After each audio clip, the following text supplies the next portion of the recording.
আমাদের সহকর্মী রাসেল আহমেদ আছেন মহাখালী, আমরা একটু তার কাছে চলে যাচ্ছি। সেখানকার কি অবস্থা রাসেল, আপনার কাছ থেকে জানতে চাই।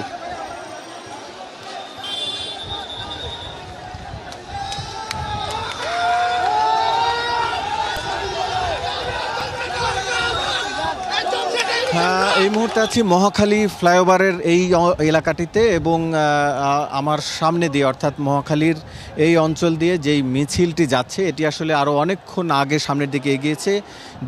আমি আছি মহাখালীতে, তবে মিছিলের যেই সামনের অংশ সেটি আসলে এরই মধ্যে ৭ রাস্তার ওই অংশটা অর্থাৎ তেজগাঁও দিয়ে তারা, আমি ধারণা করছি যে ৭ রাস্তা পার হয়েছে, কারণ আরও অনেকক্ষণ ধরে আমরা এখানে রয়েছি যখন মিছিলটি আসলে রয়েছে। এই মিছিলটি এসছে, আমরা দেখতে পেয়েছি যে উত্তরা টঙ্গী সহ ওই এলাকা থেকে এসছে মিছিলটি, এবং উত্তরার ওই অংশে সকাল থেকে আসলে পুলিশের অল্প সদস্য থাকলেও সেনা সদস্যদের বেশ কড়া টহল ছিল সেখানে।